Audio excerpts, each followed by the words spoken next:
Radio J, les rendez-vous de la Viso.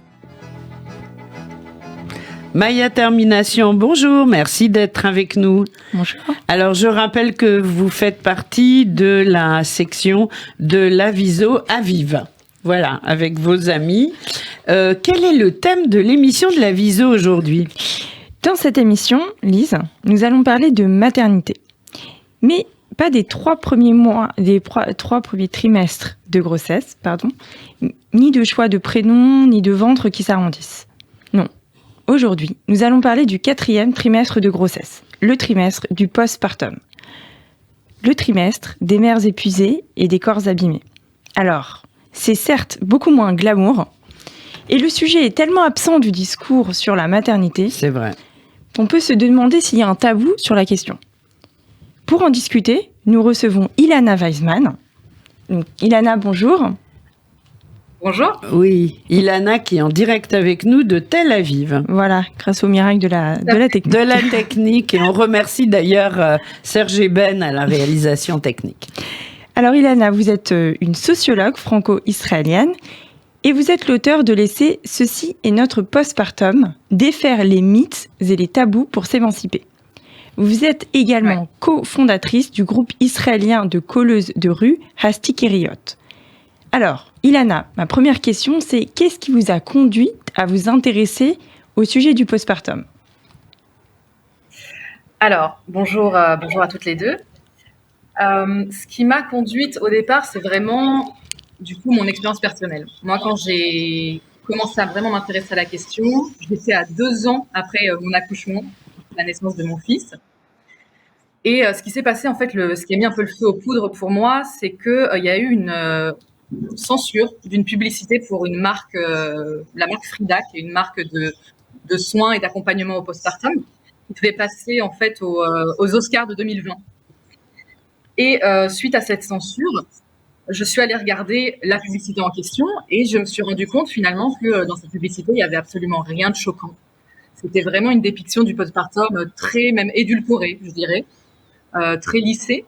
Et j'ai compris en fait à ce moment-là que ce qui posait question, ce qui posait problème à la société, c'est pas de parler du postpartum de telle ou telle manière, c'est simplement de parler du postpartum. Et là, j'ai en fait vu mes 2 années qui venaient de s'écouler avec une dépression postpartum qui a duré chez moi pendant 1 année.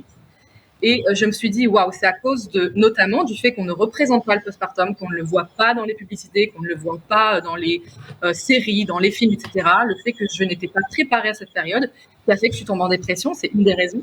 Et j'ai été très en colère de cette censure. Et j'ai lancé avec 3 amies militantes un hashtag sur les réseaux, dièse, donc hashtag mon postpartum, avec une grosse prise de parole derrière sur les réseaux. Et à la suite de ça, j'ai eu une proposition éditoriale pour écrire mon essai. Et c'est comme ça que je suis rentrée vraiment dans le militantisme autour de la visibilisation de cette période. Mais pourquoi ça a été censuré, en fait ? Vous nous dites pas, on le sait ? Oui, alors la raison, c'était pour contenu trop graphique. Alors, en général, ce genre de censure, c'est plus, voilà, s'il y a de la sexualité, du sang, de la violence. Donc, c'est vrai que quand j'ai vu cette raison, je me suis dit, waouh, qu'est-ce que c'est que cette publicité ? Est-ce qu'on voit des choses très explicites, très crues ? Et en fait, en regardant la publicité, j'ai vu qu'il n'y avait rien de tout ça. Et c'est ça qui est un symptôme, finalement, du fait que cette période soit effectivement un tabou. Voilà, alors pour préciser peut-être pour les auditeurs qui n'ont pas eu l'occasion de voir cette publicité, moi je l'ai vue. Oui, dites-nous. On voit en fait une femme qui est réveillée par les pleurs de son enfant, qui se lève et qui va aux toilettes et qui se change en fait et qui met, il y a des protections qu'on doit utiliser suite à l'accouchement parce qu'on perd du sang pendant quelques jours ou quelques semaines. Et en fait, je pense que c'est ça qui a été censuré parce que c'est vrai que c'est pas glamour, c'est vrai que c'est pas à ça qu'on s'imagine quand on pense à une jeune mère qui rentre chez elle, comblée avec son petit bébé. Vous savez, comme dans les pubs pour vêtements. Oui. Et voilà, donc c'est vrai. Mais effectivement, je rejoins Ilana. Il y a rien de choquant. On voit pas de partie de son corps. En tous les cas, ça a été un élément déclencheur, et ça, c'est important pour briser le tabou, qui est quand même un tabou international, on peut le dire. C'est ça. Hein ? Tout à fait. Vous êtes d'accord ? Ce qui était aussi tabou, je crois, c'est que dans la publicité, on voit que cette femme est en souffrance. On voit qu'elle grimace quand elle va aux toilettes. Probablement une épisiotomie qui fait que quand on urine après un accouchement, on peut avoir des brûlures, des choses qui gênent. Vraiment, on ne peut pas s'asseoir, on marche de façon plus lente, etc. Et c'est vrai que ça ne correspond pas comme tu disais, Maya, comme vous disiez, Maya, que le fait qu'on a cette image très image d'Épinal, très fantasmée comme ça d'une mère qui rentre à la maison, qui est heureuse d'être avec son bébé, qui est aussi la réalité, mais qui cache justement la partie plus difficile, plus douloureuse, et physique et psychologique. Et on ne veut pas mettre en avant le fait qu'effectivement, ce soit une période qui soit aussi compliquée et aussi ambivalente, qui ne soit pas que de l'ordre du bonheur maternel. Et c'est pour ça que vous lancez ce hashtag, mon postpartum. C'est ça? Tout à fait. C'est pour ça que je ce hashtag avec des photos. J'ai publié des photos de moi en postpartum, donc avec la fameuse couche de protection. On parlait tout à l'heure des pertes de sang notamment qui arrivent après un accouchement. Donc et chose que finalement moi je n'étais pas du tout au courant de ça. Donc j'ai accouché, je ne savais pas que j'allais perdre du sang, je ne savais pas toutes ces réalités physiologiques en fait.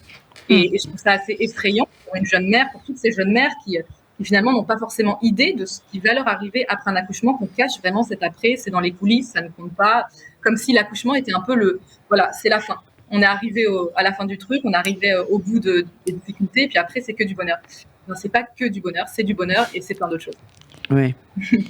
Et alors, sur les réseaux sociaux et dans votre ouvrage « Ceci est notre postpartum », vous décrivez le postpartum du point de vue physique, on en a un petit peu parlé, les effets d'une grossesse et d'un accouchement sur le corps des femmes, mais aussi psychique. Et vous l'abordiez dans votre histoire personnelle, la dépression postpartum. Et du coup, est-ce que vous pourriez nous en dire un petit peu plus ? Oui, alors moi, c'est mon cas, tout le monde ne passe pas par une dépression postpartum, même si on parle quand même d'une femme sur 5. Sachant que probablement les statistiques sont un peu sous-évaluées parce qu'on ne passe pas tous devant un psychologue qui va pouvoir évaluer notre situation. Mais c'est vrai que je suis rentrée en dépression autour des 6 mois de mon fils. Ça s'est construit un peu dans le temps. C'est au début des petites difficultés. J'ai pas osé en parler. J'ai pas osé en parler autour de moi. J'avais l'impression finalement que si j'en parlais de mes difficultés, ce serait un aveu de faiblesse. Ce serait de dire voilà, je suis pas une bonne mère, je suis une mère défaillante, je suis pas capable comme toutes les autres. Qui s'en sortent, alors qu'en réalité, beaucoup de femmes gardent pour elles, comme moi, les gens autour de moi pensaient que tout allait bien. Mes amis, ma famille, même mon mari, je lui cachais un petit peu ce qui se passait. Je pleurais dans les toilettes, je pleurais à des moments où je n'étais pas regardée. Donc c'est vrai qu'il y a cette auto-censure qui vient parce qu'on est censé, encore une fois, expérimenter que du bonheur. Donc si on expérimente des émotions qui sont plus sombres, on se sent en décalage, on se sent anormal. Et c'est vrai que jusqu'au jour où j'ai craqué complètement, où je me suis mise à pleurer à un moment où j'arrivais pas à endormir mon fils et que mon mari m'a retrouvée par terre au pied du lit et il a vu que en fait je pouvais plus fonctionner et j'ai commencé une thérapie et ça a pris une bonne année avant de complètement sortir la tête de l'eau mais c'est vrai que j'aurais pu même la commencer plus tôt parce que j'ai un peu ignoré les premiers signes, encore une fois parce que je me disais que ça voudrait dire que je suis une mauvaise mère. Oui. Oui, et du coup, grâce à votre hashtag, on peut penser que d'autres femmes vont éviter en fait ces passages douloureux parce qu'elles seront plus sensibilisées, qu'elles auront peut-être plus conscience des signaux d'appel que vous n'aviez pas pu décrypter peut-être. Oui, tout à fait. C'est l'idée aussi de se dire de sortir de l'isolement, de se dire voilà, si je vis des moments difficiles avec mon enfant, c'est pas que je suis défaillante, c'est qu'il y a un souci aussi de quelque part d'abandon des mères qui se retrouvent très souvent seules en congé. Le mari retourne travailler souvent.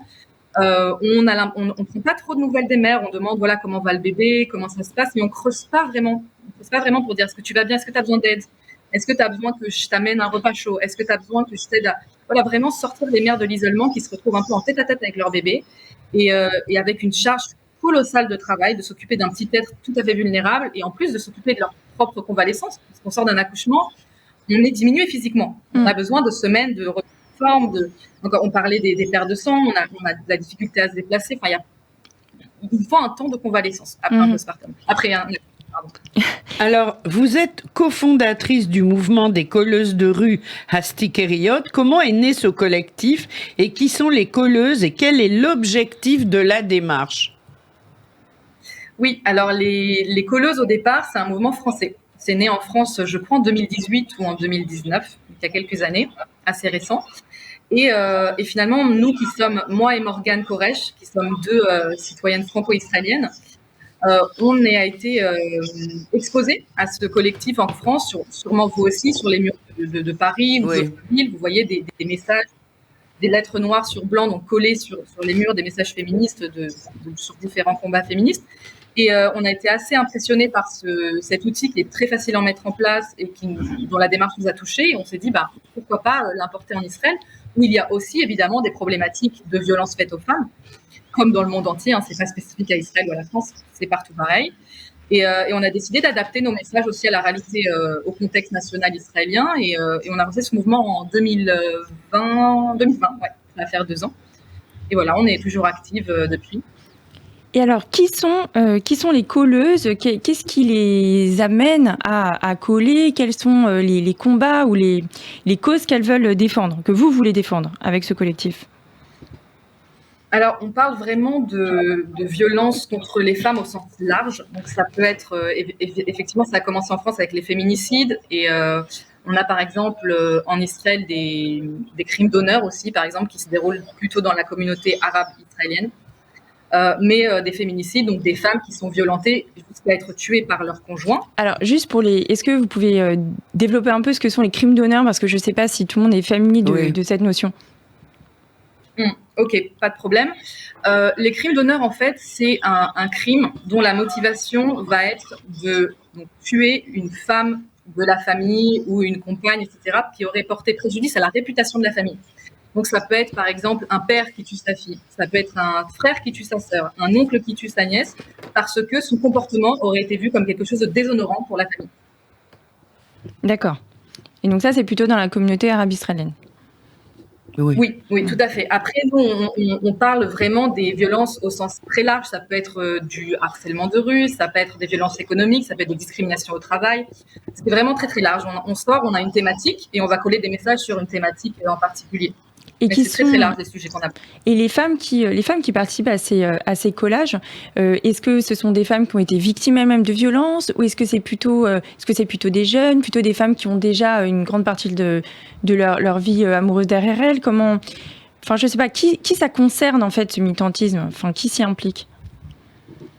Ça concerne potentiellement toutes les femmes et les minorités de genre. Donc on est vraiment, disons qu'on est plutôt sur une population plutôt jeune, donc 25-35 ans, on va dire.